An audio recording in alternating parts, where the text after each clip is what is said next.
All right, good afternoon, ladies and gentlemen, and welcome back to the recap. Michael D'Angelo flying solo today. Mr. Big D, Daryl Ortiz. He is on a well-deserved vacation, having fun with the family. So you got me this week, all by my lonesome, but it's all right. I'll be here to recap Raw and SmackDown for you. So let's start off with Monday Night Raw. And probably the big things we'll say opened up with the Vision, including Logan Paul was down there as well, and Austin Theory. They all came down to the ring. And this was like kind of awkward because Austin Theory came out and said he had a lot to say, and then he immediately got cut off by CM Punk, so he didn't get a chance really to say anything. And CM Punk came down, and he just basically jawed back and forth with Braun Breaker, and they had a little bit of a face-off. And then, Braun Breaker basically said that he's not thought that Braun Breaker is the future, but he's the now. And CM Punk said that he's not ready to give up being the champ. This is all the build-up because they got the big match coming up on the Netflix anniversary show, which is this Monday night. It was fine. It was just the continuation of, are we going to get the old CM Punk, which I always equate to like the old Stone Cold plea that we got from Vince McMahon way back in the day during the Invasion storyline. So will we see the old CM Punk on Monday night? You'll have to tune in. This was all fine. It's just table setting for Braun Breaker versus CM Punk. Afterwards, we got a Women's World Championship triple threat match, which was Stephanie Verkeer versus Raquel Rodriguez versus Nikki Bella. No surprises here. Stephanie Verkeer did end up retaining. Essentially, it was like a surprise roll-up on Nikki Bella. This was a really great match overall. It was really strong. Checked all the boxes for me. I hope we can be done with the Nikki Bella stuff sooner or later, but Stephanie Verkeer thankfully did retain here. After this, you had a confrontation between Gunther and R-Truth backstage, which led to a match for them later on, which is coming up. We got a Kabuki Warriors cutting a promo on Rhea Ripley, and then Rhea Ripley and Rhea Ripley and Io Sky essentially got beat down by Kairi Sane and Asuka. Again, this is table setting for they've got a tag match that's coming up next week on the Raw or the Raw anniversary show for Netflix. And then after this, you had a Gunther versus R-Truth. I'll call it a semi-squash match is really what it was. You had R-Truth tapping out to the sleeper hold as well, just like his childhood hero John Cena did. This one was fine. It's just kind of giving Gunther things to do until AJ Styles is freed up for a rivalry between the two, which that's probably what led into what happened in the main event, because we did see AJ Styles essentially get freed up for a program with Gunther. But we'll talk about that in a minute. After this, you had Rey Mysterio versus Austin Theory, and this was like Austin Theory again trying to prove himself. He's officially part of the Vision now, and it was him versus Rey Mysterio. Thankfully, Austin Theory's back in shorts. He wasn't wearing those pants from last week, which I'll call the Braun Strowman pants that had the patch that looks like he wet his pants. That was only for 1 week, so thank goodness. I like the gear they have. They're doing the darker gear as well because he's doing the heel thing and more of a brooding heel as opposed to kind of the wacky heel that he was before. Theory was really great here. Mysterio was really great here. Finish wasn't great. It was a DQ finish with Logan Paul kind of blatantly interfering in front of everybody. And then you had kind of surprisingly the return of Penta coming out for the save. He's back from injury. He helps clear the ring. So this tells me we're going to see Austin Theory and Logan Paul versus Rey Mysterio and Penta. It's kind of clearly what they're building to here because WWE really likes to telegraph all these things. But that's how this played out. Prior to this, though, great stuff from Rey Mysterio, great stuff from Austin Theory. Again, I always love to sing his praises because he's such a great in-ring worker. Hopefully they'll let him do a little bit more on the mic and a little bit more promo stuff. They look like they teased it a bit here, but he didn't really get a chance to talk again with CM Punk cutting him off in the first segment. After this, you had Maxine Dupree out for a promo, interrupted by Becky Lynch. And basically it was them, fine, hyping up their match because that's going to be part of the Netflix anniversary show. It's all title matches on the Netflix anniversary show from what I've seen for the 4 that are announced. So it'll be Maxine Dupree versus Becky Lynch for the Intercontinental Championship. It's continued to play this up. We had a Trick Williams sighting as well, and he actually had a sighting on SmackDown as well as an official member of SmackDown. So again, the NXT roster is really starting to fill out, and we'll say upgrade to the main roster. They've got a lot of players that are moving in. So you got to speculate after, we go through the next couple of weeks. Who are we going to see that's going to get released from the main roster? So it's going to be a sad time. I feel like some big names are coming because there's so many folks that are coming up that got teased this week, including Jordan Grace got teased as well. Obviously, we saw Joe Hendry get called up. There's just a lot that's going on right now. Javon Evans clearly is going to get officially called up. I don't know if he's been officially called up to SmackDown yet, but it's looking that way. So just so much going on. So we'll see. The roster shakeup has got to be coming soon. After this, we had the main event, which was the Usos taking on AJ Styles and Dragon Lee for the WWE or the World Tag Team titles. Obviously, it's the Raw ones, so it's the World Tag Team titles. And then Surprisingly, not surprisingly, the Usos did win the titles here. It wasn't really unexpected for me. I do wish AJ Styles and Dragon Lee had a little bit more time and a longer run as tag champions, but you can kind of see they were teasing a lot of this rivalry between AJ and Gunther. So this kind of, he was going to need to vacate those tag titles so that he could do the singles program. So it wasn't totally surprising.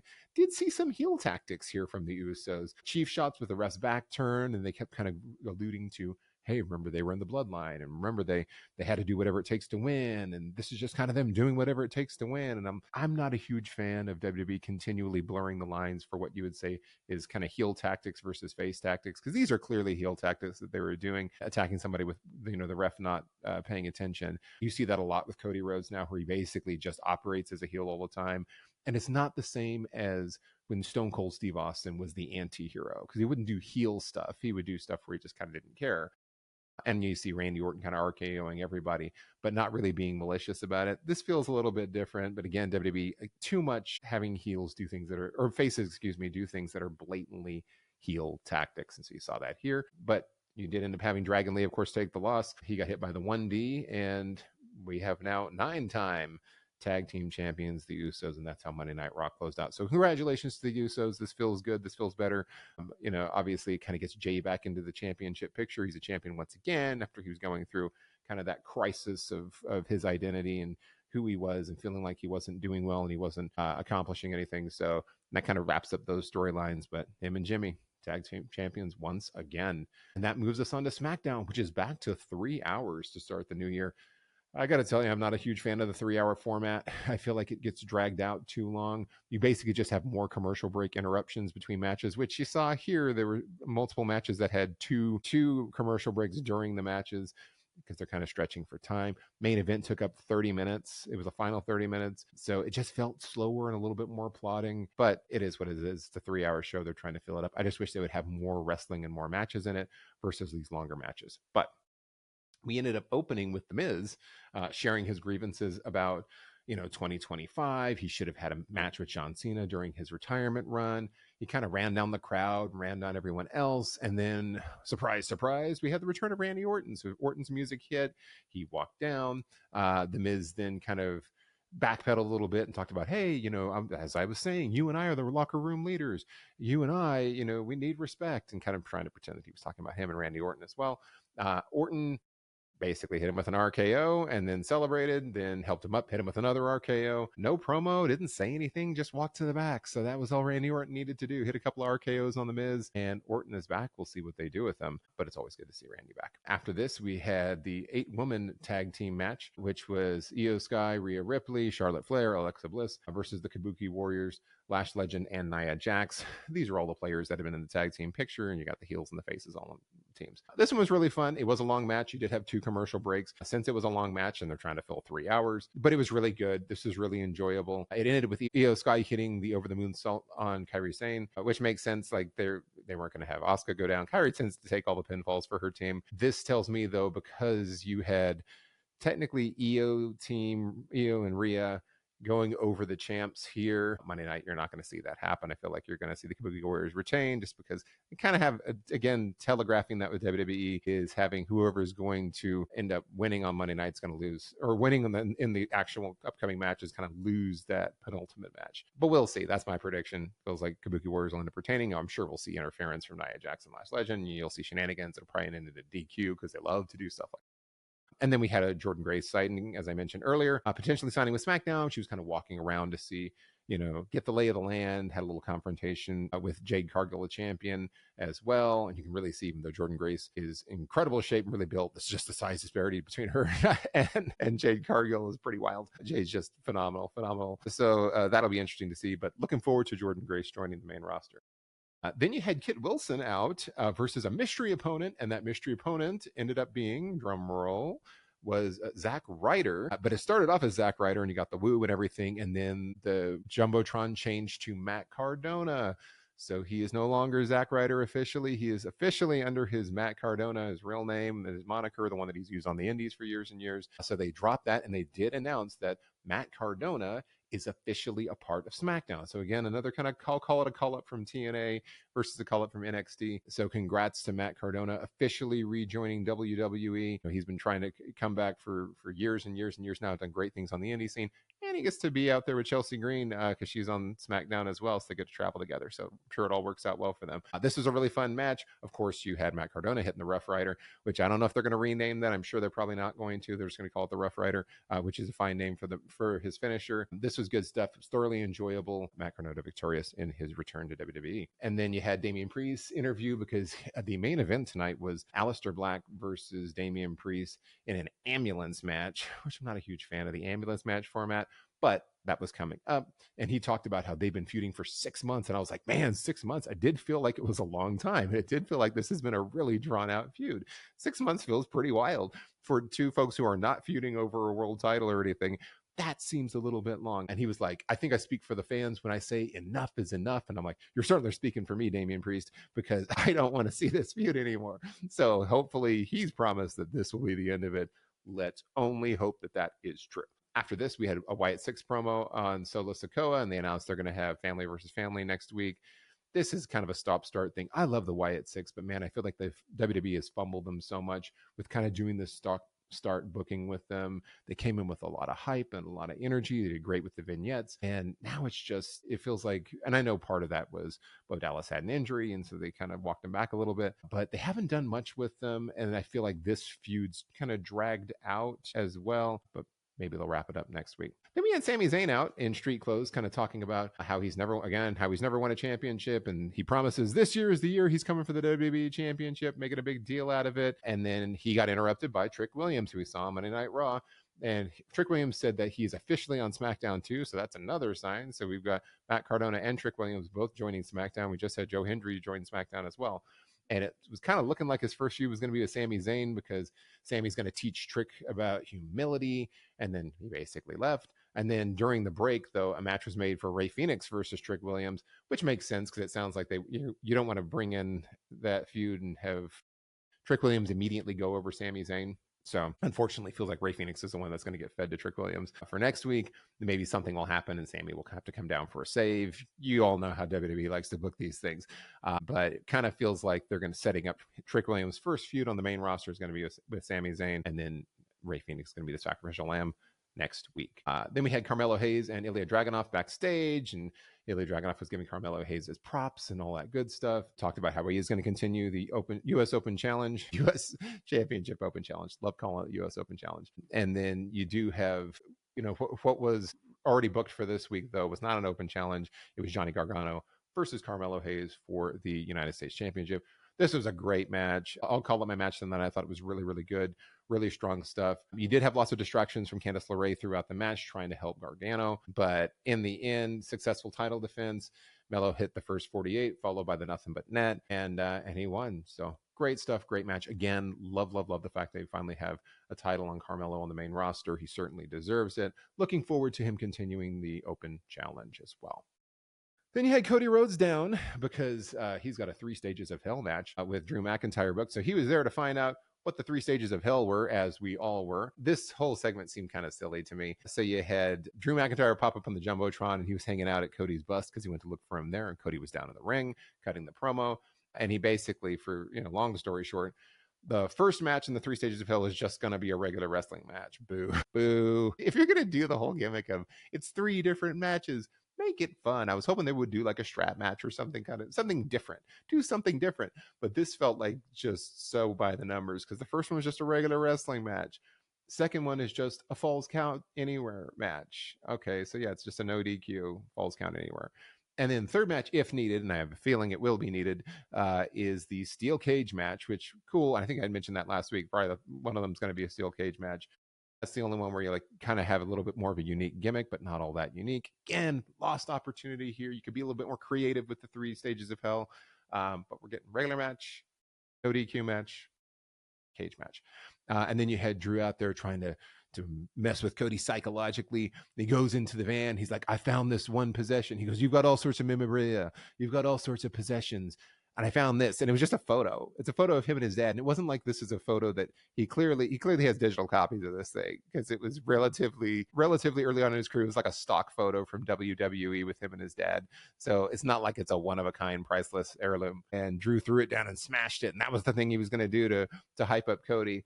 And Cody runs down to the bus, and Drew's made his way to the ring, and he's like, "Come on back!" And then Cody runs on down to the ring, and all the security's holding Cody back. And Drew, of course, I was like, "Oh, he's going to burn the picture." So he's got the picture, and he's got a cigarette lighter, and he sets the picture on fire. And Cody's dramatically yelling, like, "No!" Like he can't just print out another one of those darn pictures because this is clearly a WWE photo that was done at a photo shoot.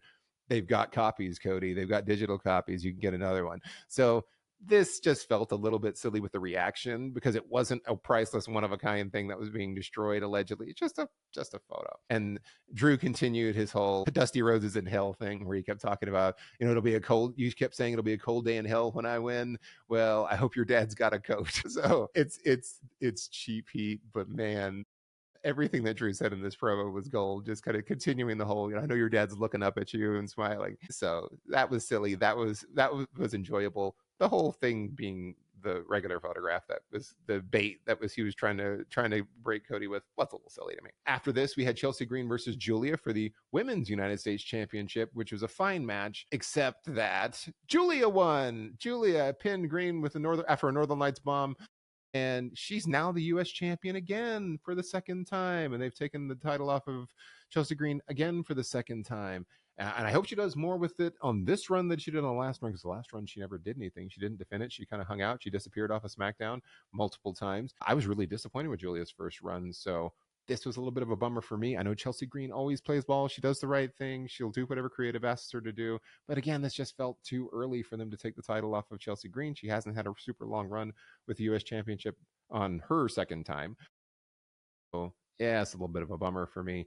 But it is what it is. Julia is your Women's United States Championship again. And main event was after this is Damian Priest versus Aleister Black in an ambulance match. Ambulance match is always kind of a silly gimmick to me again because it's kind of a no DQ match, and you have to get your opponent into the ambulance and close the doors.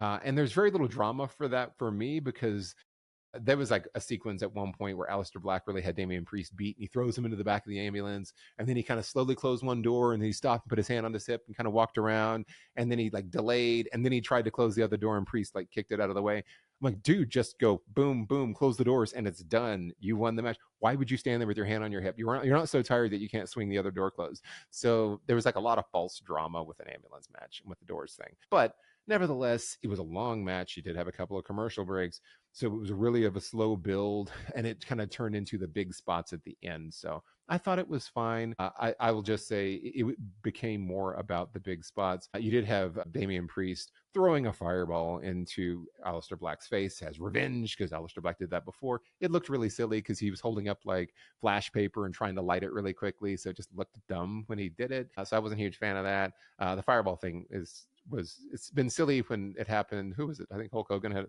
fireball thrown in his face at one point. It's always a silly gimmick. It was silly when Aleister Black did it. It was even sillier when Damian Priest did it. But the revenge fireball, so they've buried that hatchet. Then the cool spot, you had the Razor's Edge. Damian Priest got Aleister Black up for the Razor's Edge and then threw him into the windshield of the ambulance, which looked great. Then they climbed up on top of the ambulance. Earlier on, Priest had wheeled out with some tables on wheels, and it was there. Everything was covered up. They didn't use that, but that was just set up for the final spot, which was Damian Priest presumably choke slamming Aleister Black off of the ambulance through the tables. He didn't really choke him. He grabbed him by the throat and just kind of pushed him, and then he fell backwards and fell off. So that looked a little clunky. It was still a big fall and a big spot and a dangerous spot for Aleister Black. Got a huge reaction from the crowd. And then he went down, tried to open the door, and it looked like it got locked. So he had to go around and open the side door. I guess somebody got in and unlocked the back of it for him because he came back. Then it opened and threw him in, closed all three doors because he had to close the two back doors plus the front door that got opened. Damian Priest won in the ambulance match. It was fine. It went on too long. It was a slow build. And it was just more about those big spots at the end, which were cool and they were dangerous. But for me, just this type of a match pales in comparison to like the Carmelo Hayes championship defense. Such a better match, more well wrestled. So, but it is what it is. Crowd was reacting towards the end. So guess it did the job. And that is how SmackDown went off the air. 3-hour SmackDown to kick off the new year. So yeah, what did you all think? What did you think of Raw and SmackDown this week? What are your thoughts on the Netflix show that's coming up? Because we've got multiple title matches. Obviously, we have the Kabuki Warriors defending against Rhea Ripley and Io Sky. You have Braun Breaker versus CM Punk. I'm going to go on record and say Braun Breaker wins and becomes the new WWE world, or a new world champion. He's not WWE champion, new world champion, Braun Breaker. We also have Intercontinental Championship with Maxine Dupree versus Becky Lynch. I'm hoping Maxine retains there as well. So all good stuff. A lot of things that are going on the Monday night show. So I think it's just 4 matches that are booked. But let us know your predictions. Don't forget to like, share, and subscribe. Leave your comments. We always love to hear from you, whether you agree with us, disagree with us, or just want to talk about wrestling. We always love to hear from you. But that's it for me. Short and sweet this week. We'll talk to you next week. Until then, I've been Michael D'Angelo. Wonderful seeing you all again. So long. Let's have a wonderful week. We'll see you soon.